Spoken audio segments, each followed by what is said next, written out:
जय हिंद प्यारे साथियों। कैसे हैं आप सभी। उम्मीद है आप सभी अच्छे होंगे, स्वस्थ होंगे और अपनी पढ़ाई में एकदम व्यस्त होंगे। साथियों, जैसा कि हमारी भर्तियां हमारी भर्ती मैं क्यों कह रही हूँ, क्योंकि वर्दी हमको खुद ही चाहिए। इस वजह से मैं आपसे कह रही हूँ कि हमारी जो भर्तियां हैं वो बहुत जल्द निकलने वाली हैं। अब बस वक्त रह गया है कि हम कैसे भी करके अपनी पढ़ाई को, सिलेबस को कंप्लीट कर लें। ठीक है, तो स्पेशल संविधान की क्लास चल रही है। ये क्लास 31 होने वाली है। दो क्लास आएंगी बस आपकी, अब क्लास 31 और क्लास 32, फिर आपका पूरा संविधान फिनिश हो जाएगा। ठीक है, आज की क्लास में राजभाषा पढ़ेंगे और कुछ महत्वपूर्ण संविधान संशोधन पढ़ेंगे। मतलब जो भी पॉइंट्स आपके महत्वपूर्ण हैं उनको आज की क्लास में कवर कराने की कोशिश करूंगी। और जो आपकी क्लास 32 आएगी उसमें एक्ट वगैरह पढ़ेंगे, फिर हमारा पूरा संविधान फिनिश। ठीक है, जितना पढ़ाया है उतना इनफ है। अगर आप कोशिश करोगे कि भाई मैं बुक से पढ़ लूं, ये मेरे लिए इनफ नहीं है। भाई एसएससी जीडी का जो पिछला पेपर हुआ था ना, जो भी प्लेलिस्ट में मेरी वीडियो थी उनको देखकर बच्चों ने बोला था कि हाँ, हर एक क्वेश्चन वहां से फंस रहा है। ठीक है, दिल्ली पुलिस का जो पेपर हुआ है, बच्चों ने बोला है कि जो संविधान आपने कराया है वो फंस रहा है। हमको ज्यादा नहीं पढ़ना, हमको सिर्फ उतना पढ़ना है जो एसएससी पूछता है। ठीक है, और जो टीसीएस एग्जाम लेवल होता है ना, टीसीएस का एग्जाम लेवल, उस हिसाब से ही मैं आपको पढ़ा रही हूँ। मैं आपको ज्यादा से ज्यादा डीपली नहीं पढ़ाना चाहती। मैं आपको पढ़ाना चाहती हूँ कि अगर कोई भी डीपली में पॉइंट है तो वो शॉर्ट कैसे किया जाए, उस हिसाब से मैं आपको पढ़ाना चाहती हूँ। तो फिर मैं क्लास को स्टार्ट करती हूँ। राजभाषा, जिन्होंने भी हिंदी की क्लास ली है उनके लिए राजभाषा बहुत सिंपल है। वो सिर्फ रिवीजन करें, उनको लिखने की आवश्यकता नहीं पड़ेगी क्योंकि हिंदी में करा दिया गया है। एक दो पॉइंट है उनको आप ऐड कर लेना। ठीक है, लेकिन आपकी फेयर कॉपी में लिखा है ना हिंदी में, आप इसको रफ में लिखने की कोशिश करें। आपको याद है, आप अपने माइंड से एक बार रिवीजन कर लें और फिर माइंड से बिना देखे लिखने की कोशिश करें। तो देख लीजिए राजभाषा, जैसा कि आपको पता है एसएससी जीडी का एग्जाम होने वाला है, यूपी पुलिस कांस्टेबल की वैकेंसी आने वाली है, जेल वार्डन की वैकेंसी आने वाली है, यूपी एसआई की वैकेंसी आने वाली है, बहुत सारे पदों पर वैकेंसी आने वाली है। रेडियो ऑपरेटर का भी एग्जाम होने वाला है, ये एग्जाम हो जाएगा, फिर दोबारा से वैकेंसी आएगी, तो उसके लिए पॉलिटी इंपॉर्टेंट है। ठीक है, राजभाषा भाग 17 में है। अनुच्छेद 343 से 351 तक राजभाषा का वर्णन है। अब बात करते हैं कि 14 सितंबर, ये डेट बहुत महत्वपूर्ण मानी जाती है। क्यों मानी जाती है बताती हूँ। 14 सितंबर 1949 को संविधान सभा द्वारा हिंदी को राजभाषा घोषित किया गया। ये डेट बहुत महत्वपूर्ण है, याद रखना इसको। 14 सितंबर 1949 को संविधान सभा द्वारा हिंदी को राजभाषा घोषित किया गया। अब सबसे बड़ा एक क्वेश्चन बनता है कि बताइए हिंदी दिवस कब मनाते हैं। तो आप बोलोगे 14 सितंबर को हम हिंदी दिवस मना देते हैं। लेकिन एक और क्वेश्चन है, विश्व हिंदी दिवस कब मनाते हैं। तो ये 14 सितंबर नहीं होगा, ये आपका 10 जनवरी हो जाएगा। ठीक है, अब देखो संविधान सभा द्वारा हिंदी को राजभाषा घोषित किया गया किस फॉर्मूला के आधार पर। मुंशी अयंगर फॉर्मूला के आधार पर, याद रखना। ठीक है, अब बात करते हैं अनुच्छेद 343 की। संघ की राजभाषा क्या होगी, हिंदी और लिपि देवनागरी होगी अनुच्छेद 343 के तहत। अब हम बात करेंगे अनुच्छेद 344 की। अनुच्छेद 344 क्या कहता है, राजभाषा आयोग का गठन होगा, अनुच्छेद 344 में। अब आप देख लीजिए, संविधान लागू होने के 5 वर्ष बाद इसका गठन किया गया। संविधान लागू कब हुआ था, तो संविधान लागू हुआ था आपका 26 जनवरी 1950 को, है ना। 1950 के 5 वर्ष बाद राजभाषा आयोग का गठन हो गया 1955 में। अब एक क्वेश्चन और पूछा जाता है, हिंदी हमारी राष्ट्रभाषा है या नहीं है? तो हिंदी हमारी राष्ट्रभाषा नहीं है, हिंदी हमारी राजभाषा है। ठीक है, इसको आप अपने माइंड में अवश्य रखिएगा। यहां तक कंडीशन समझ गए। संविधान लागू होने के 5 वर्ष बाद राजभाषा आयोग का गठन किया गया 1955 में। लेकिन एक और कंडीशन है, प्रत्येक 10 वर्ष बाद इसका गठन होगा। प्रत्येक 10 वर्ष बाद कैसे? 1955 में हो गया, अब 10 इसमें जोड़ दो, फिर 1965 में होगा, 1975 में होगा, 1985 में होगा। ऐसे करके आप इसको याद रखना, ठीक है, कि प्रत्येक 10 वर्ष बाद राजभाषा आयोग का गठन होगा। प्रथम राजभाषा आयोग 1955 में बना। इसके अध्यक्ष कौन थे? तो इसके अध्यक्ष थे बाल गंगाधर खैर। ठीक है, तिलक मत बोल देना, बहुत सारे बच्चे तिलक बोल देते हैं। राजभाषा आयोग के प्रथम राजभाषा आयोग के अध्यक्ष बाल गंगाधर खैर थे। इनको हम बीजी खैर भी कहते हैं। और सदस्य पूछे जाए कितने सदस्य थे प्रथम राजभाषा आयोग में? तो 14 सदस्य थे। प्रथम राजभाषा आयोग की रिपोर्ट कब सौंपी गई? इसके 1 वर्ष बाद 1956 में प्रथम राजभाषा आयोग की रिपोर्ट सौंपी गई। ठीक है, समझ गए साथियों। अब बात करेंगे अनुच्छेद 345 की।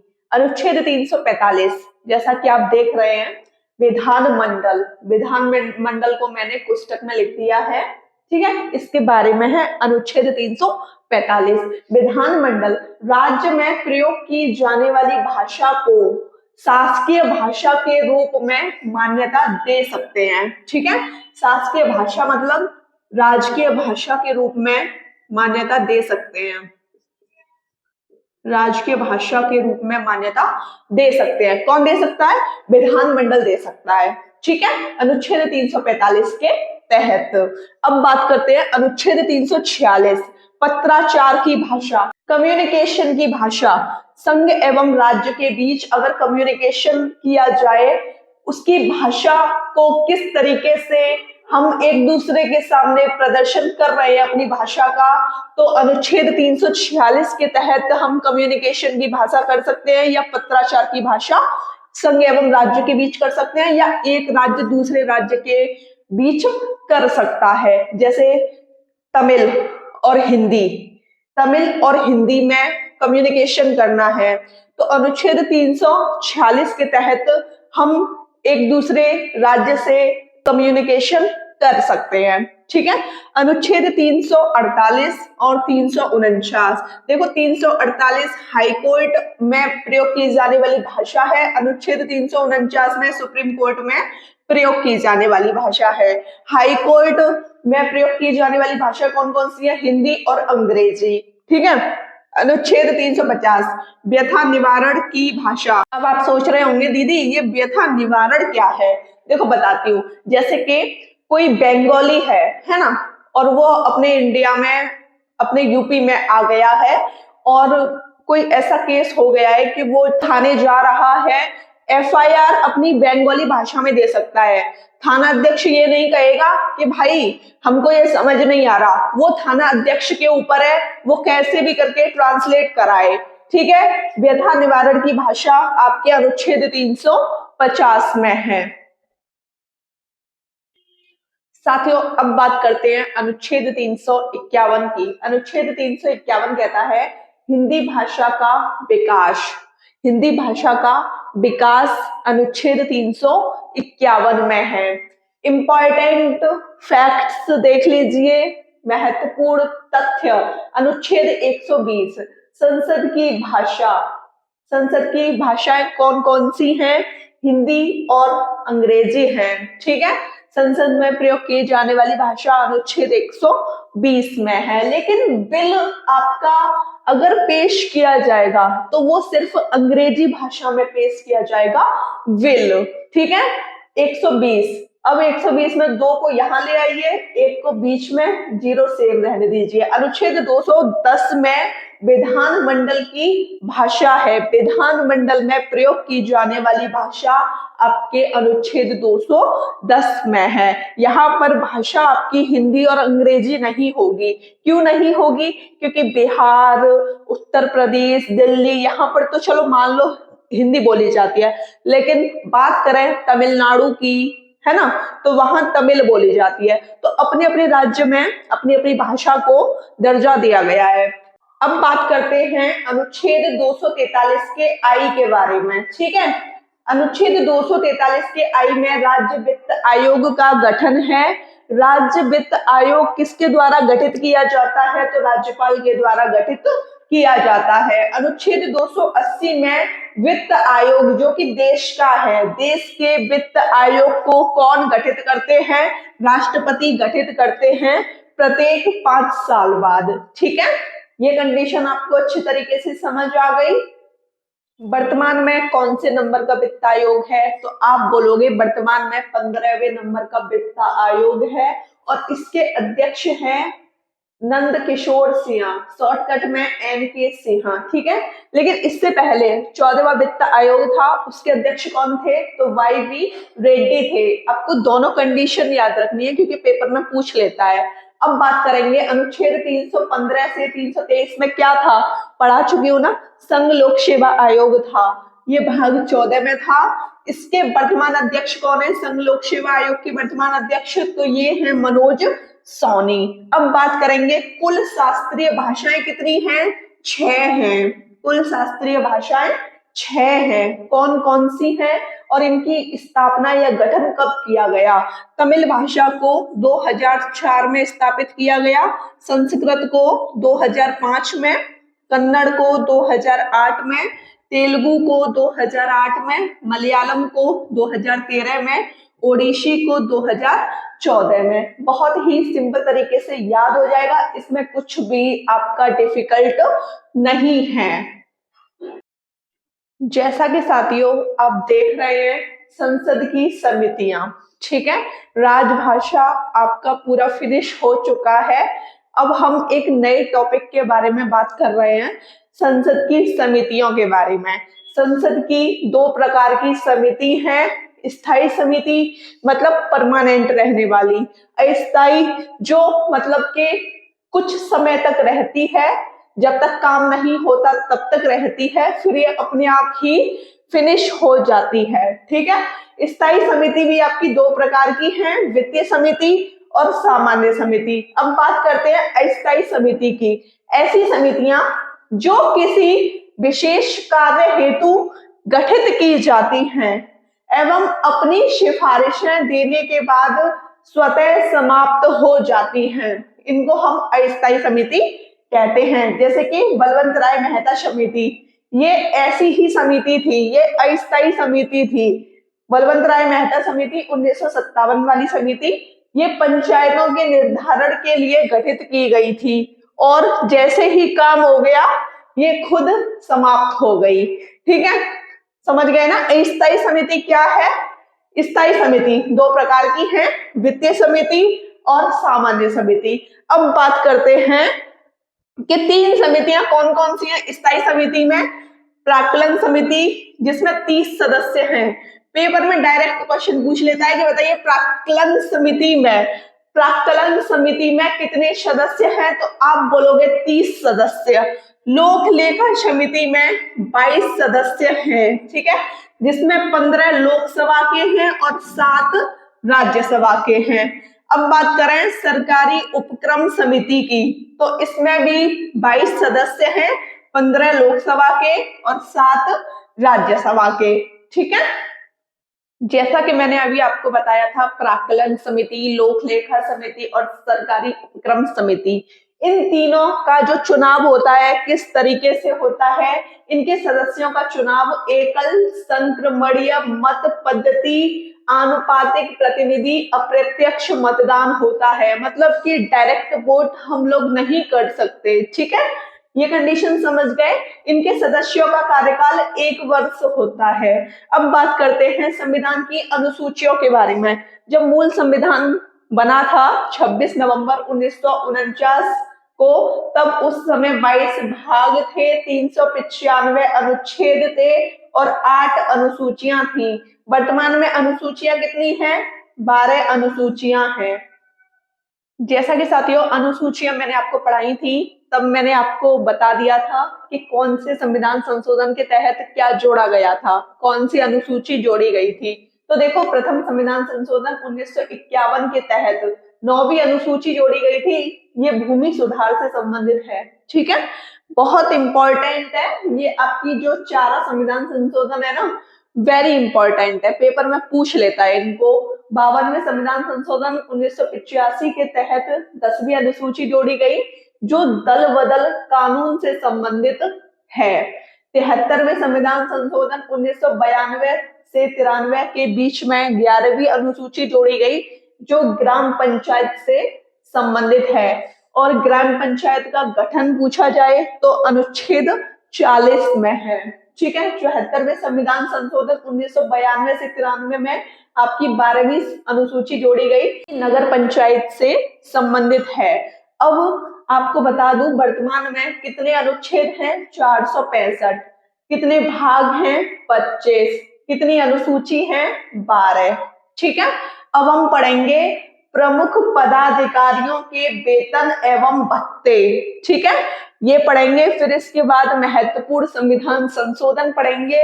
फिर हमारी क्लास 31 पूरी फिनिश हो जाएगी। आज का सेशन थोड़ा लॉन्ग हो सकता है, लेकिन इस सेशन में बहुत सारी चीजें ऐसी हैं जो आपको पढ़ा दी गई हैं। ठीक है, तो साथियों पढ़ लीजिए आप प्रमुख पदाधिकारियों के वेतन एवं भत्ते। जब भी मैंने राष्ट्रपति या उपराष्ट्रपति आपको पढ़ाया था, लोकसभा अध्यक्ष या राज्यसभा अध्यक्ष जो भी मैंने आपको पढ़ाए थे, तब भी मैंने जिक्र किया था वेतन के बारे में। लेकिन ये स्पेशल क्लास है, यहाँ सिर्फ वेतन ही आपको पढ़ाए जाएंगे। तो देख लो, प्रमुख पदाधिकारियों के वेतन एवं भत्ते। राष्ट्रपति जो कि देश का सर्वोच्च सेनापति होता है। ठीक है, इसका मासिक वेतन जब तक ये अपने कार्यकाल को संभालता है या अपने पद को संभालता है, जब तक ये अपने पद को संभालता है, जब तक इसका कार्यकाल होता है, तब तक इसका वेतन 5 लाख रुपए प्रति माह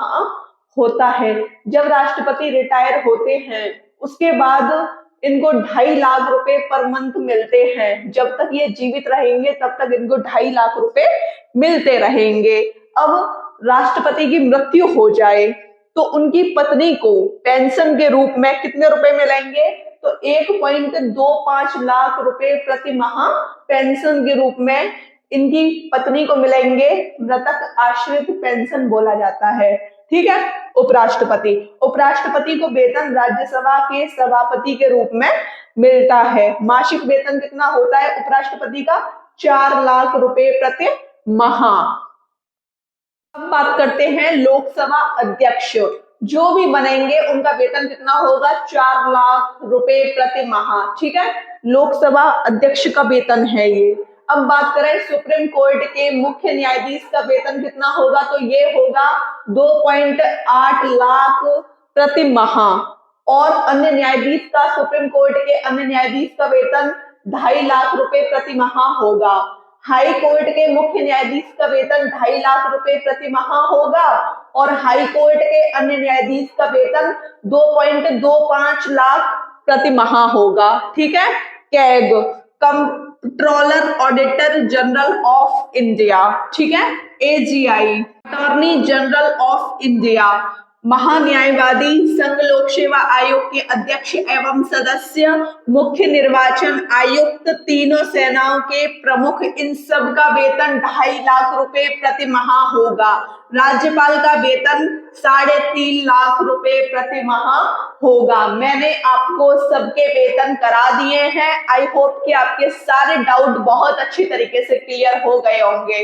जैसा कि साथियों मैंने आपसे बोला था कि मैं आपको प्रमुख संविधान संशोधन कराऊंगी, लेकिन प्रमुख संविधान संशोधन का जो सेशन है काफी लॉन्ग है, तो मैं सोच रही हूँ कि आपकी अगली क्लास में प्रमुख संविधान संशोधन हो जाए। वैसे मेरा पूरा फोकस था कि मैं इसी क्लास में कराऊं, लेकिन आपको परेशान नहीं होना। जो भी मैंने आज पढ़ाया है, जो भी मैंने आज आपको पढ़ाया है, उसको आज मैं रात में 8 बजे लाइव सेशन में पूछूंगी।